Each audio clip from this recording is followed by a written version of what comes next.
Okay, so this is the second half of the ECS Fall 2016 pre-departure webinar.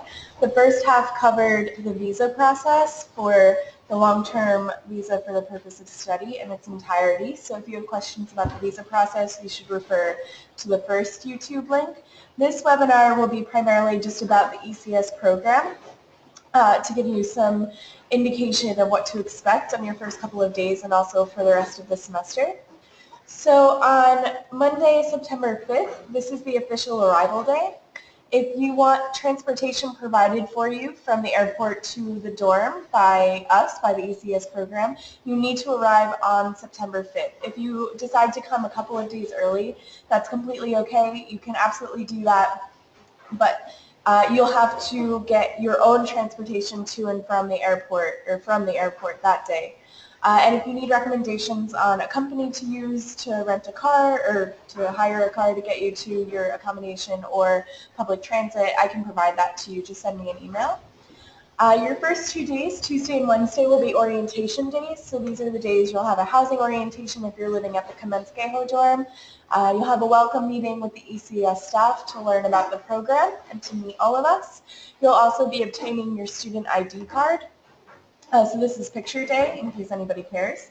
And then Wednesday will be the day where you're able to buy your transportation pass. It's around 720 Czech crowns, not very expensive, and we recommend that everybody get it. It covers you for 3 months on all public transportation systems in Prague, which is bus, metro, and tram. And so afterwards, you'll have a city orientation in the form of a scavenger hunt where you'll be paired with local Czech students who will help you find your way around the city, explain to you how the public transit system works now that you have your brand new transit pass.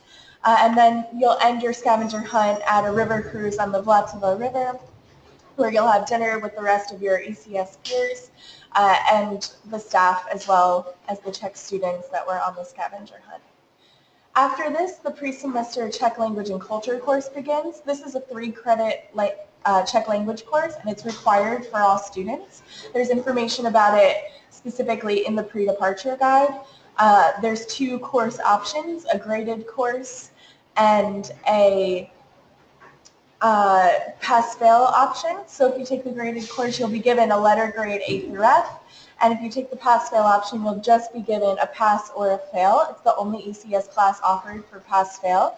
And it's really important that you check with your home university to see if they require you to have a certain letter grade in order to get credit for a course. For example, if you need a C- or better in a course in order for the credit to transfer back, you need to take the graded course because you need to be able to prove that you got a C- or better. It's not possible for us to prove that you've gotten a C- or better with the pass-fail option. More information about that to come via email before course registration. The other important note is that there are 2 Friday orientation day trips, the excursions, on September 16th and 23rd. These are also mandatory. They're full day trips on Fridays. They're the first 2 Fridays of the second and third Friday of the program. And then afterwards, the semester will begin. For the most part, we don't have classes on Fridays, but you should note that we do have 2 Friday classes this semester. Because we have 2 national holidays that fall on class days, and in order to make up that class time, you'll be taking classes on those Fridays. So please do not plan any personal travel on those days. No absences will be excused except for medical absences with a valid doctor's note from a doctor within the country. We'll go over the attendance policy after you arrive, but just be aware that those are the 2 Friday classes that you must attend. Every other week, you have class only Monday through Thursday, so you have plenty of time to travel, plus these 2 national holidays where you'll have no class. The final exam period, final exams are given just in class. There's no block exams, so classes will go until the very end of the program. There's no period where you don't have class but you're taking exams. You'll take class until the very end of the program. During the reflection week, there will be workshops that you'll attend, and I'll give you more information about that when you arrive.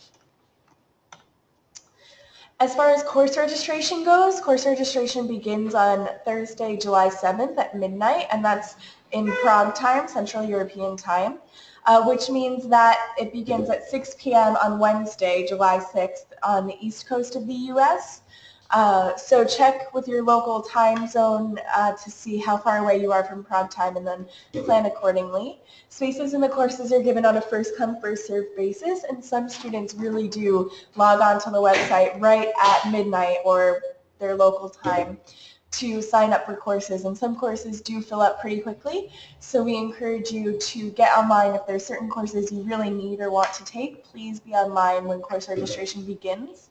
So that way you can have the best chance at getting into the courses you'd like. If you don't get into a course that you sign in for, you'll be automatically placed on a wait list, and if enough students sign out of that course, you'll be automatically moved into the course list. So if you find a course that you really wanted to take and it's already full, please sign in immediately because it'll give you the best place that you can on the wait list. And we also recommend that you get some extra courses approved in advance, just in case you don't get into one or two of the courses that you were originally planning on taking. It's always better to have a couple of backups, just in case. All of the syllabi will be found on the ECES website in just a week or two, so you'll have that information available to you as well as the course schedule. It'll be at the beginning of June in the next week or so. So we've already gone over that the official arrival day is Monday, September 5th. And in order to get transportation from the airport, I need your travel details by August 1st. So again, transportation will only be provided on the 5th, on the official arrival day, and I need these details from you by the 1st in order to order transportation for you from the airport to the dorm. There's a form on the ECES website, a Google form, and you'll also be getting a link to it, where you can input this information directly. So check out that link on the Fall Students 2016 page on the ECES website. If you're staying in Kamenskeho dorm, the transportation will drop you off at the dorm, and then staff, probably me, will be waiting in the dorm lobby for you to welcome you and to help you sign in. You'll have to sign a form with the dorm reception to get your key, and then I will give you your housing package, which will have some other forms you need to sign, as well as your housing guide and a map, some other key information about living in Prague to get you started for the first day until we have our big welcome meeting on the next day. You'll need your passport to check in at the front desk. Hopefully you'll already have it in an easy place to reach. And you will need to give me a 500 crown check deposit as a housing deposit for the ECES common spaces. So we recommend that you bring some Czech crowns with you. There's not an ATM at the dorm. And if you don't have any Czech crowns with you that you've exchanged at your home country, you can take some money out of an ATM at the airport, and the staff who are waiting for you at the airport will be able to show you where to do that before you get into the car. So the ECES orientation on Monday, September 5th, you can check into the dorm at any time that day. So that's not a problem. Then we'll have a meet and greet in the evening. So this is a chance for you to meet us at a local restaurant. You can buy yourself some Czech dinner, some local specialties, and you can meet the rest of the students who are participating in the ECES program, or actually about half of them, and as well as the staff will all be there. So it's a chance to meet everybody. If you want to participate in this, and we hope that you will, then we encourage you to get into Prague no later than 4 p.m. in the afternoon, because this way you'll have a chance to get from the airport to the dorm and drop off your things before we leave for the dinner. Then on Tuesday, as I already mentioned, you'll have your housing orientation, student ID cards, and your welcome meeting. So we try and make this a fairly relaxed day so that way you can help get over some jet lag, but this information is very important. So we do schedule the welcome meeting right at the beginning in order for you to learn everything that you need to know about the program and living in Prague. On Wednesday, September 7th, again, you'll have the chance to buy your transportation pass, and one of our assistants will go with you to the transportation pass office in order to help translate the check in case the people there don't speak English. And then you'll have your scavenger hunt and the river cruise. Again, hopefully a relaxing day, but enough to get you oriented to the city before your classes begin, so that way you understand where you are and where you're going and how to use the tram and all of that good stuff.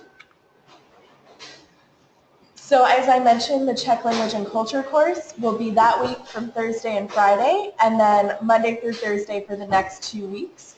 So it meets in total for 10 days. You'll be assigned to either a morning class or an afternoon class. And that's something that we assign. You just sign in for the type of class you want, and then you'll find out your group assignment when you arrive in Prague. And then you'll have your day trips those 2 Fridays. So you'll have class Monday through Thursday and then a day trip on Friday.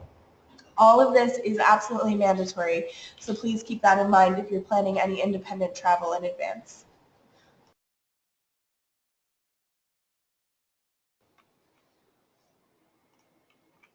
Okay, so we also offer some optional trips and activities within Prague and also outside. So we will absolutely have a Prague Castle tour, which is a tour of the castle that's located in the city. You probably would recognize it if you saw a photo. The Kamenské dorm is located very close to this castle, and you'll also have a view of it from some of your classrooms, so it's a good chance to get oriented to that part of the city. You'll have a chance to visit Karlstein Castle, which is a castle just outside of Prague. Český Raj, which is a region of the Czech Republic known as Bohemian Paradise.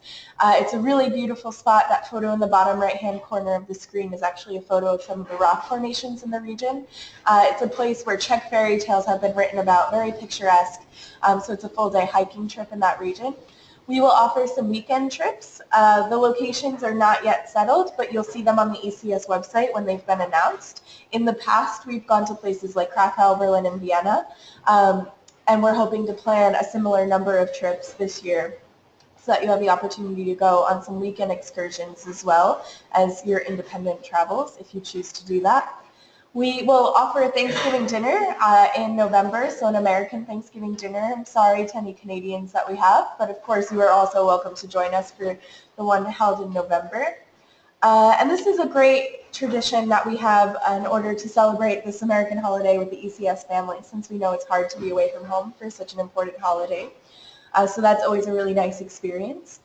We'll do a tour of a national theater, either the State Opera House or another one, maybe the Estates Theater or the National Theater. We'll have cafe and gallery excursions with our cultural coordinator, Zuzana, who is also living at the Kamenské dorm. And these are opportunities for you to visit some of Prague's most famous or alternative galleries and then go to a beautiful or interesting cafe afterwards with the group and with Zuzana. And then we also prepare some opera and ballet theater tickets for you, which you can buy at a very, very inexpensive rate from the ECS office. And this is a really great opportunity to experience some of Prague's culture while you're here. All of these optional trips and activities have an additional fee attached to them, and you'll find them on our website under the trips and activities link. The ones that are there right now are for our summer program, so you won't see the fall ones until after the end of July. But we'll put them on as soon as we can, as soon as the summer program ones have ended, and then you'll get a chance to plan in advance and see which trips and activities you might want to participate in. In terms of housing, the housing is suite style, so you'll be sharing a suite with a couple of rooms, either singles or doubles. You'll receive your room assignments when you actually arrive in Prague. Unfortunately, I cannot give you room assignments in advance, so you'll have to be a little bit patient. The reason is because the dorm actually is responsible for assigning your housing once we give them your preferences. So they typically don't have these available to even me until the day that you arrive or even when you're already on the plane coming to Prague. So I won't have them available to give to you in advance. But you will receive them when you get here. In most cases, they're able to honor your preferences, and they do their best to do that. The single rooms are given on a first-come, first-served basis, so if they don't have enough single rooms, there'll be a sign-up available for that, and you'll get more information if it's necessary. The suites have a little small kitchen with a mini fridge and a hot plate, and they also share a bathroom. There is access to a full kitchen and community room, which has full kitchen supplies. So you'll have access to a real kitchen if you want to cook some of your own meals. There's a housing coordinator who I've already mentioned, Susanna, who will be living on site. She likes to refer to herself as the dorm mother, and she'll help you with anything that you need at the dorm, check on you, visit you at breakfast. So breakfast is provided Monday through Friday, except for national holidays. so you'll be able to eat with the rest of the group, and that's included in your fee.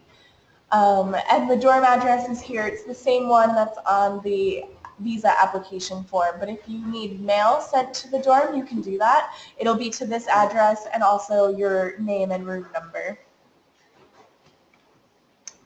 Just some practical considerations. So some of you may have already experienced this if you were trying to pay fees on our website or even for the check health insurance. But it's very important that you call your credit card company and your bank to let them know that you'll be traveling before you come to Prague or before you make any international transactions. So I mentioned this in the previous video, but before you purchase the check health insurance online, you should also call that credit card company or bank to let them know that you'll be making that purchase. Usually purchases made outside of your home country or even region will be marked as fraudulent because it's not very typical that you would be buying check health insurance. And so when you first get here, they may think that somebody's stolen your card and gone to Prague. So it's really important that you let them know that you'll be traveling in Prague, and if you're planning on traveling elsewhere in Europe, also to let them know that you'll be traveling within Central Europe so that they don't mark any of those purchases as fraudulent either.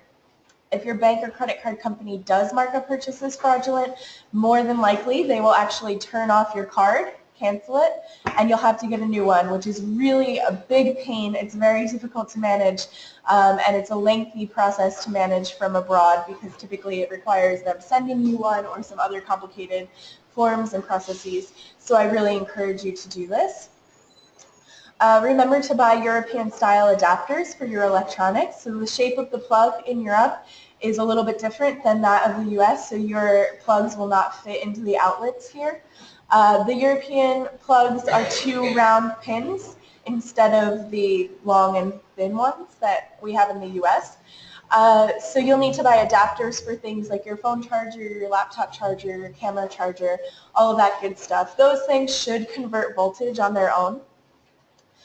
Some things, especially like heat-producing appliances, like hair dryers, curling irons, straighteners, these sorts of things, they will not convert voltage on their own in most cases, and the higher voltage in Europe, which is 220 volts, will cause them to overheat. So you definitely need to have a voltage converter if you plan to have a heat-producing appliance with you. What I actually encourage you to do is to buy a small hair straightener and blow dryer here if you need to use them, because even with the voltage converter, these things can overheat. And it can be dangerous, but also just a disaster for you if you're trying to straighten your hair and it starts to overheat. You can only imagine the damage that might be caused. So I can show you when you arrive a place where you can easily buy inexpensive straighteners and blow dryers for your semester here.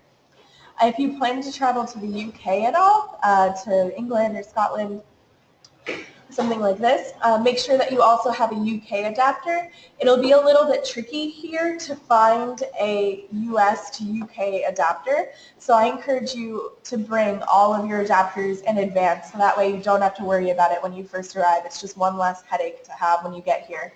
Also, if you're living at the dorm and you have a computer which does not have an Ethernet plug, please bring an Ethernet adapter. The dorm does not currently have Wi-Fi. We're told they're working on it, but I can't guarantee that it'll be done before you get here.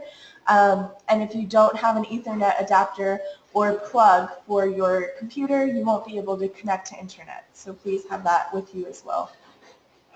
One of the other things that you can do is to start learning Czech. There are a couple of apps and websites that are useful for this, but the one that I've personally found most useful is the app called Memrise. This is an app which you can download on your phone or tablet or computer, and then you can download lessons, language lessons. So you can even use it when you're offline if you want to, which is a really nice feature. The lessons are cute and fun, and it'll at least help you get to know the numbers and how to pronounce some of the different sounds and accents, which, trust me, will be very, very useful when you get here. Knowing how to pronounce a tram stop that you're meeting somebody at or a metro station can really make the difference between meeting somebody and getting lost for 2 hours. And I say that from personal experience. It's just a really useful skill to have. And it'll also be useful for you before you take your Czech language course, so that way you have a head start. And the last thing that I mentioned is to get an ISIC card or an ISIC card. This is an International Student Identity Card, and it's something that you order online before you come. It takes about 3 weeks to get to you, so make sure that you do it well in advance of your departure. And this will give you access to a lot of discounts, not just in Prague, but all over Europe. You'll have a Czech student ID card as well as your home university student ID card, but there are some discounts in Europe that are only available to ISIC card holders. So we do encourage you to get an ISIC card. It should be useful for you and it doesn't cost very much to have. So that's the end of this webinar. I hope that it was useful for you, but if you have any questions at all, please feel free to email me or send me a message on Skype. I'll be happy to go over any of this information with you any further. Also, a lot of this will be found in our pre-departure guide, so if you haven't already, I encourage you to go through the pre-departure guide in detail. We've spent a lot of time adding information that students have requested we add to it, so hopefully it's very comprehensive and you should find it very useful, in particular with applying for your visa, but also with other cultural considerations and a little bit of history of the Czech Republic and surrounding region that will be useful to you. So thank you for listening in.